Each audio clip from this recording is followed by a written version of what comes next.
My name is Bernd Ondruch. I'm the CIO of Astellon Capital, which is an event-driven, value-focused firm focused on Europe with a particular emphasis on the Germanic part of Europe, so Germany, Austria, Switzerland. Prior to my investment career, I was an investment banker at Morgan Stanley for about 13 years.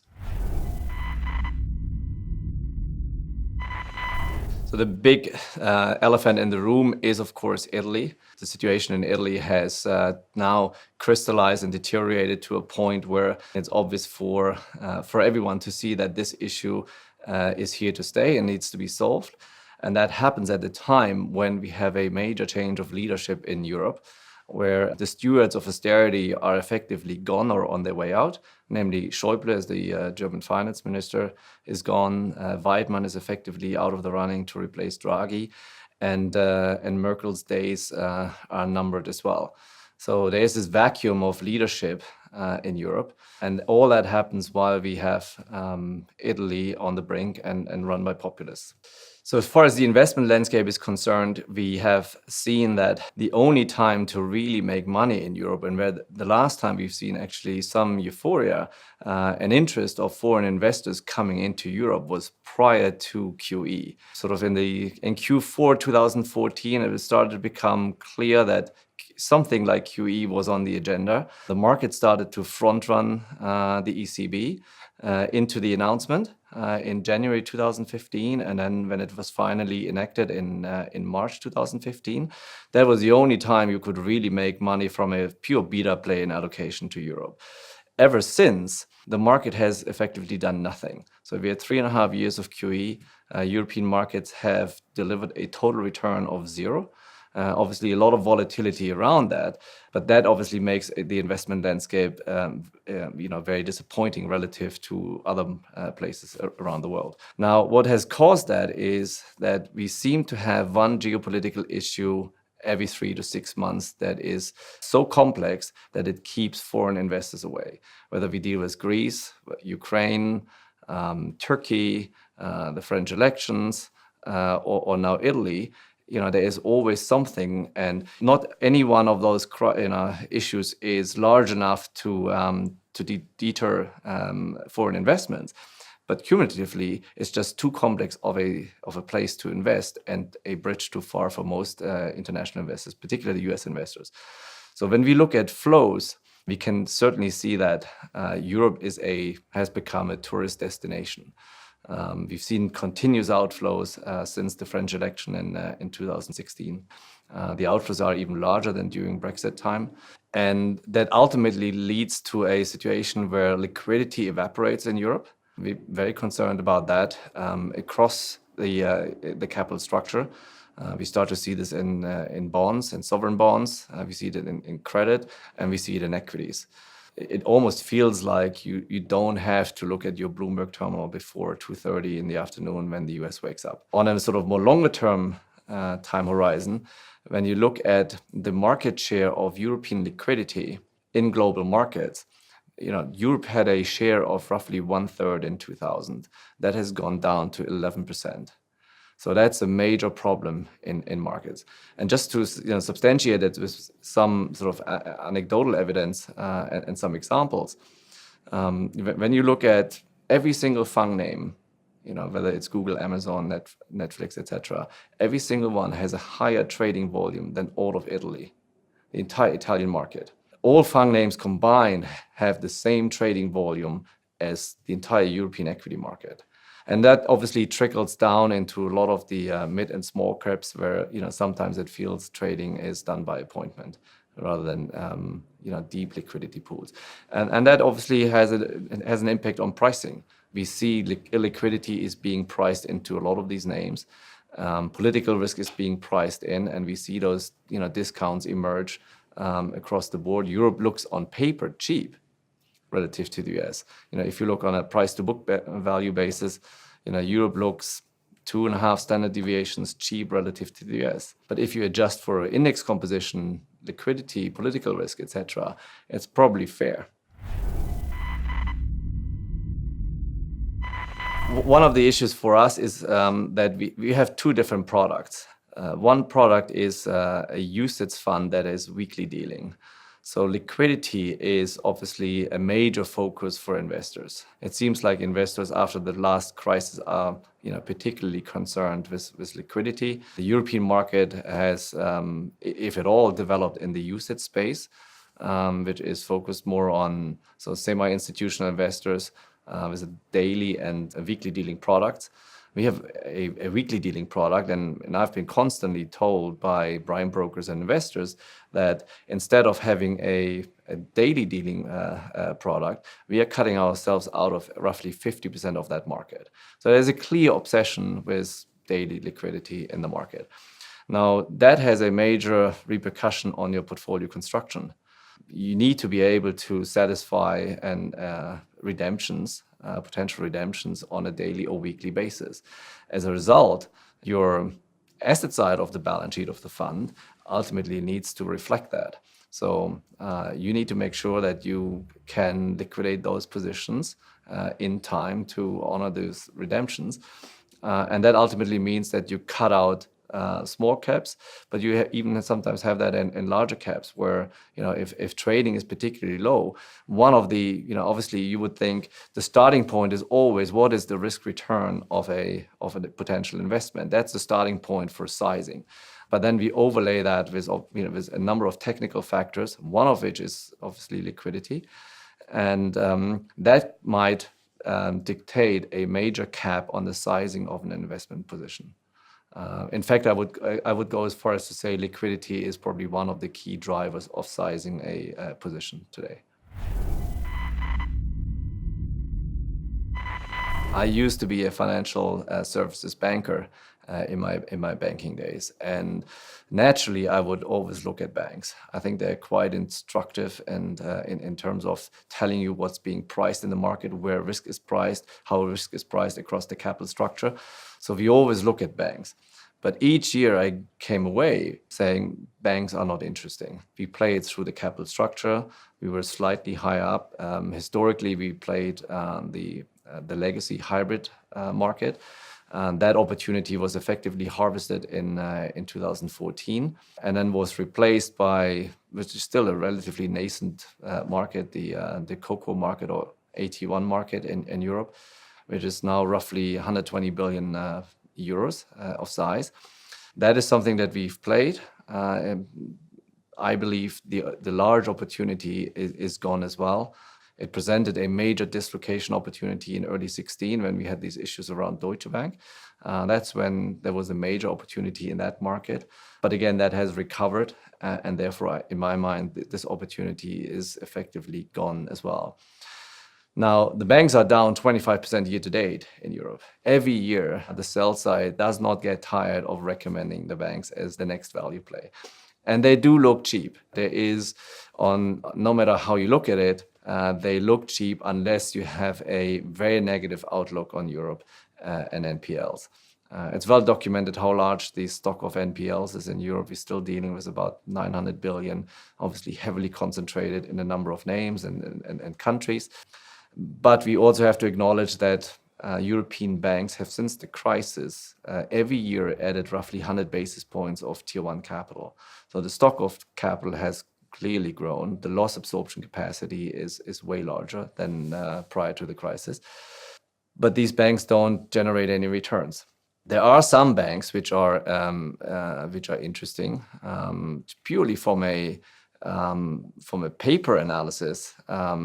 They start to scream value at you. Look at BNP, for example, one of the better run European banks.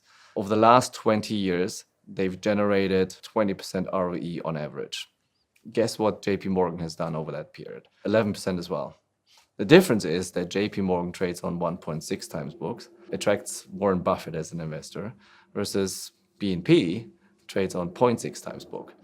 And there's obviously a major discount being priced in terms of political risk. But in my mind, it also has something to do with liquidity and where the flows are coming from. And you as investors are increasingly inward looking. And as a result, we are missing these flows over here, and those dislocations continue to persist. European banks now trade at a 25% relative low to the US. So that's clearly a sector where it screams value, but It's been a value trap for as long as we've looked at it. I think, to start with Italy, obviously we know what the feedback loop is between the sovereign and the banks. So you cannot, look at any bank in isolation. And interestingly, those feedback loops are starting to increase. We recently looked at the flows in BTPs again.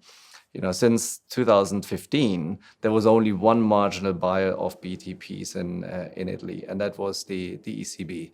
Everyone else sold into the ECB, whether it's domestic banks and insurers, private households, or foreign investors. That has changed since the repricing of BTPs early in the year in May. The Italian banks are starting to buy BTPs again. For the carry, of course. And we've seen what that does in Greece, when they soak up so much, of the domestic bond market, that ultimately the feedback loop becomes even stronger. And therefore, we have a relatively negative outlook on BTPs in Italy in and of itself. So therefore, I think the Italian banks they're cheap on paper, but we wouldn't touch them. The Spanish banks are a different story. I think some of the names there are exceptionally well run. Banks like Caixa and Santander are obviously extremely well run. You look at Spain versus Italy today. Spain trades at roughly 100 basis point spreads versus bonds in Italy at 300 basis points. If that spread moves to 400 basis points, that seems to be the red line in the market where Italian politicians and the market will ultimately go into panic mode. We're not too far away from that scenario. The German banks are, I spent 13 years of my professional life trying to make a living out of consolidating a market which is notoriously overbranched and overbanked. Over 2/3 of the market are dominated by local savings banks and mutuals that don't have a primary profit focus. And as a result, the entire market is structurally less profitable. I wouldn't say it's necessarily unprofitable, but certainly less profitable.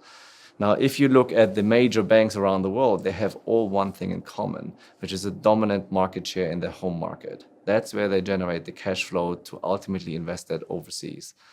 Look at UBS, look at JP Morgan, look at HSBC. Those banks have a domestic market share that generates that cash flow. Deutsche Bank does not have that. Commerzbank doesn't have that. And they never had it. And even if they merge, they won't have it. So the market remains structurally challenged.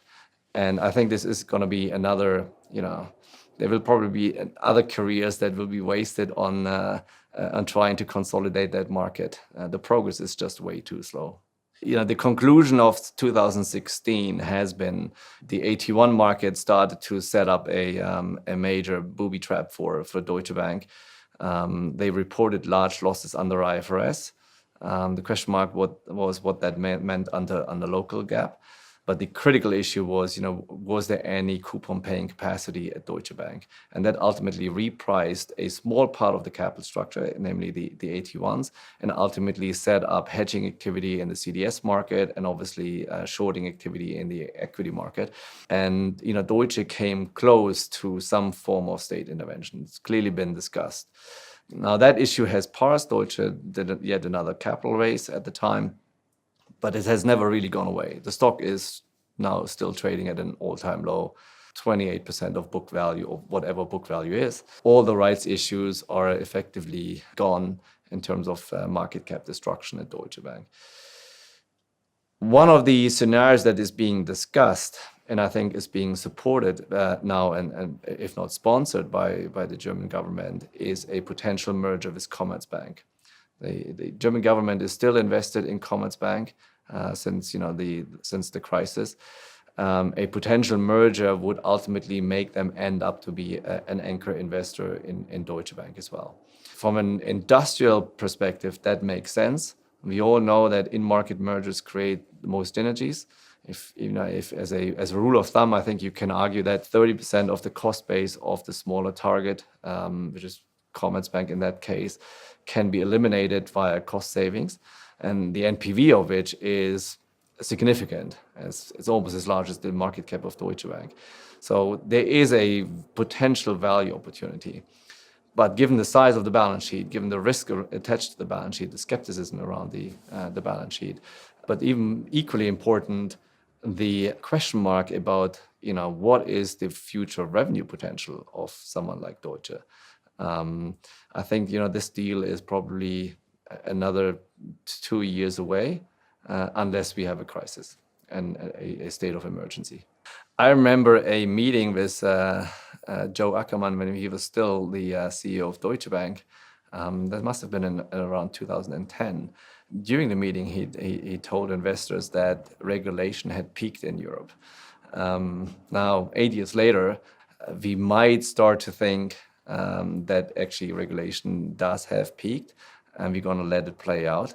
At the same time, I think the market looks at this slightly differently and believes that any recovery in banks will ultimately be used to raise the bar again. So I think it's premature to call an end to regulation in Europe on banks. And I think that makes this sector ultimately uninvestable.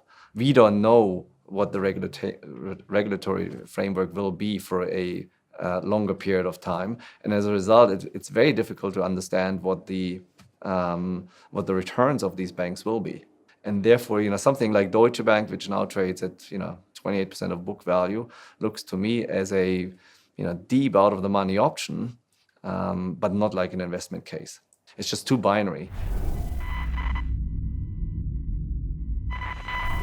I mean, I almost sound like a broken record. One sector that I continue to like and have liked since the inception of the fund is the German real estate market, both residential and commercial. I talked about this on a previous interview about the narrative and the fundamentals behind that sector, and this continues to play out.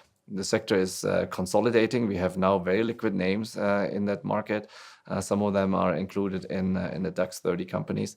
But importantly, the fundamentals are still intact. And these companies are relatively easy to analyze. So let's say, take Deutsche Wohnen, for example.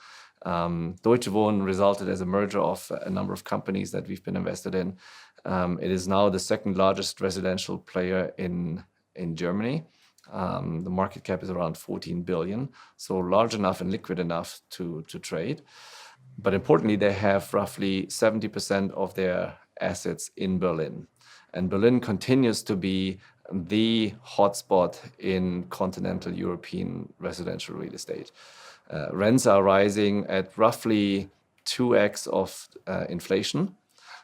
These companies are refinancing at virtually zero. So there's a clear value opportunity that these real estate companies are harvesting. And while it has become a major political issue on the domestic agenda as far as increasing rents and affordability is concerned, none of those political initiatives or even macroprudential measures have really kept the market under control. What needs to happen is more supply needs to come into the market.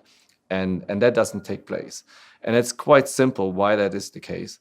If you build new today, buying land plus property costs you, a building cost that is, costs you roughly 2,600 to 3,000 euros per square meters. You can buy something like Deutsche Wohnen, where you look at their portfolio, where these properties are valued at roughly 2,000 euros per square meter. So unless that converges and unless there is more supply coming into the market, the values of these real estate names will continue to go up, while rent keep increasing at roughly twice the rate of inflation. So in my mind, this is still a relatively safe bet that has delivered to us roughly 20% compound returns over the last 6-7 years. And I believe the upside continues to be in those names. Outside of that particular sector, I find it very difficult to see value in Europe, particularly looking at some of the growth names. The growth proxies or growth avatars that we have in Europe are mainly dominated or residing in the small and mid-cap space. These are not necessarily large disruptors, but these are sort of growth companies that compound 10 to 20% annual revenue growth. We looked at those names for a number of years. We considered them to be expensive last year when they were trading between 30 and 40 times. only to see them go up to 50, 60 times earnings this year. And by no means these are great companies. They have many attributes that we like, but at 50, 60 times earnings, we simply consider them overvalued. So we continue to tell our investors, we can see those names are going up. We think they are expensive. We've considered them expensive for quite some time. You cannot really short them because there's a wall of money chasing those few names. And therefore, we won't participate in those names. Those names have obviously rallied for the better part of this year, only to get decimated in October, where a lot of these names, have effectively collapsed. And that's a major reason why we never wanted to touch these names, because we felt that, you can wake up one day and these names are down 20, 30, 40% on a profit disappointment. That's not what we want to do. So as a result, we stayed away from these names. And I think many funds that ultimately have capitulated and have been crowded into those names had a rude awakening in October, where the illusion of positive performance year to date was effectively gone in a matter of days or a couple of weeks. As I said, we are now in a vacuum, and I believe this vacuum is going to remain in place for at least another 12 to 24 months.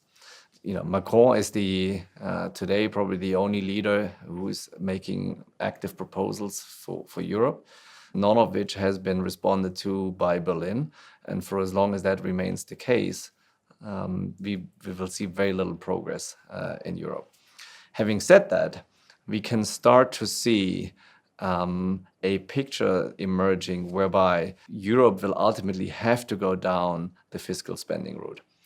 And the narrative is being painted by no other than Merkel herself. She's given speech after speech where she has pointed out that Europe can no longer rely on the US as far as defense is concerned.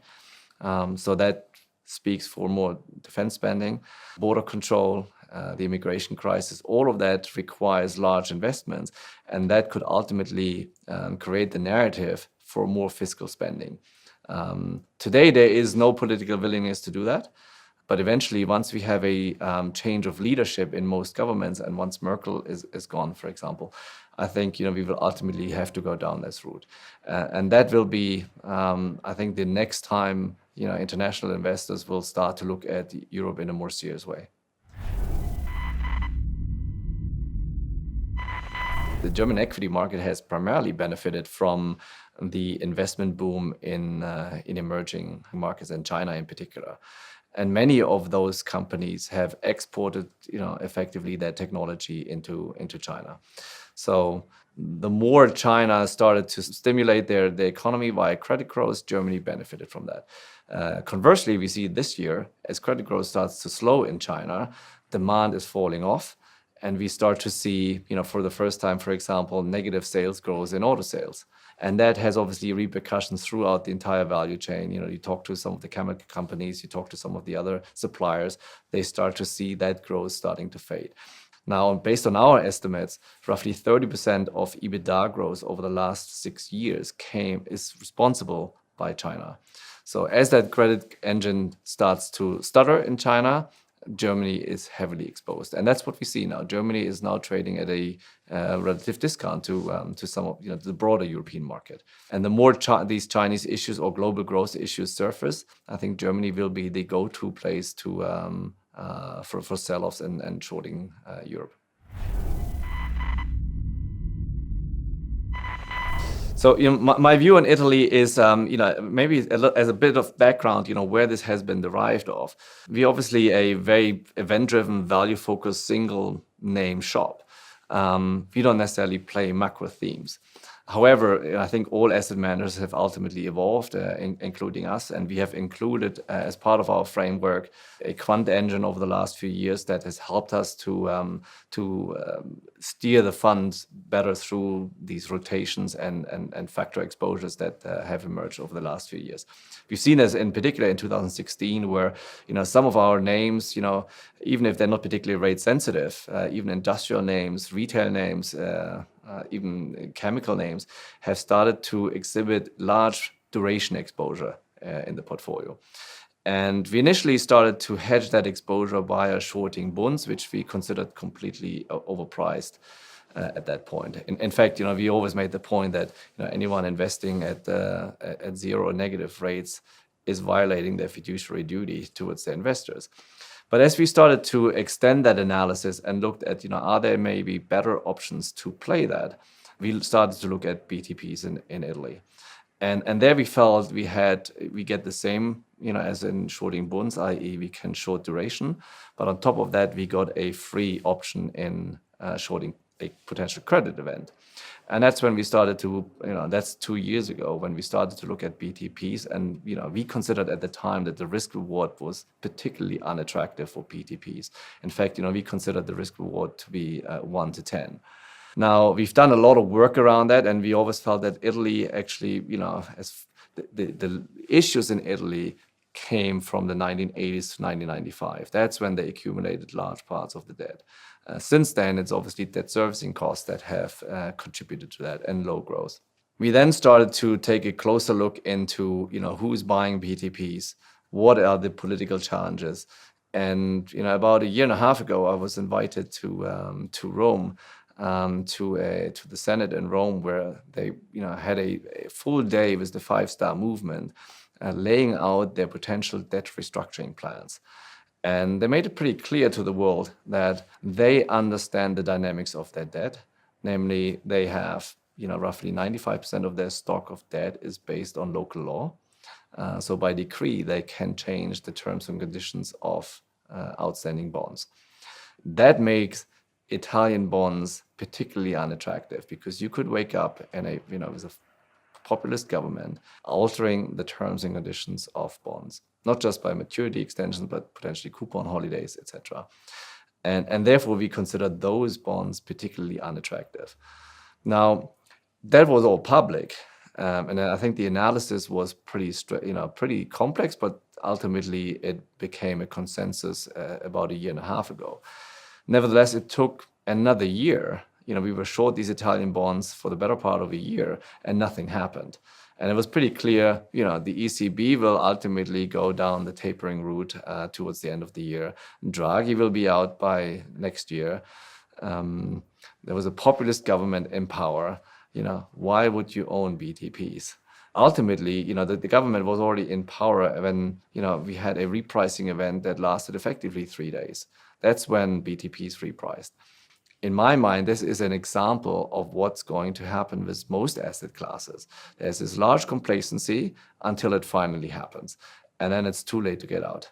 Now, in our case, we needed to wait a year and a half to get, make this a profitable trade. But we've seen it now in growth stocks as well. I mentioned some of those, European growth avatars. There was this illusion of, profitability of those trades for the better part of the year, and it was all gone in a matter of a couple of days and a couple of weeks. And I think, Italy is now at a point where, in my mind, they will find a compromise with the EU, but they're playing the long game. I think it's naive to believe that the Italian government is just a populist government, that delivers sound bites. From all I've seen, some of the characters involved, I would say they're extremely well advised. They completely clued up about their potential options. I think they're also clued up about the potential to leverage their position vis-a-vis the EU. And that at a time when Europe is focused on, who's going to lead Europe into the next area. I think that gives ultimately Italy an opportunity to cut out some pound of flesh from the EU. Having said that, at 3.5%, I think these bonds are still a good short for the long run. But now you need to wait. A large part of the duration event, I think, has taken place. Now the credit option needs to be priced in. And we've seen that in the example of Greece. Typically that repricing of the credit option takes place 1 to 2 years before the restructuring is ultimately taking place. I wouldn't necessarily wait until that takes, the restructuring is being announced. I think at that time is way too late. Typically that starts way earlier. My view is to keep your powder dry, to be ever more selective. And that means, obviously in every market environment, there are opportunities, many of which are situational, very idiosyncratic, and you can do that. But for a broader, diversified portfolio, my recommendation is actually to stay away. The risk reward is still very unattractive. Now, the recent sell-off has been exacerbated in some segments of the market, in particular in the small and mid-cap space, where we've seen some stocks fall off 50 to 70%, but they still don't scream value yet, because I think the flows will not come back to these names for quite some time unless we see a more progress in Europe and European equity markets in particular. So my view is actually we are now switching into a phase where ultimately the bubble in sovereign bonds has been, in my mind, the authentic bubble in the investment world. And as a result, cost of capital have been depressed. And as rates back up, and as we see the script of central banks to increase rates further in the US and the ECB actually getting out of QE, the cost of capital will continue to go up. That will ultimately mean a multiple compression. We've seen this already this year. European markets have compressed by 1.5 turns. And that will continue, in my mind, next year. On top of that, I think we will go into an earnings recession next year. We growing earnings this year in a relatively benign environment by roughly 7%. But no matter where you look, input costs are going up, labor costs are clearly going up, margin pressure is coming in. When you look at outlook statements, particularly now on the back of Q3, what European companies have reported, I think the uncertainty as far as the business cycle is concerned doesn't speak to particularly strong earnings growth next year. In my mind, we're going to see an earnings recession. Coupled with, QE is going out.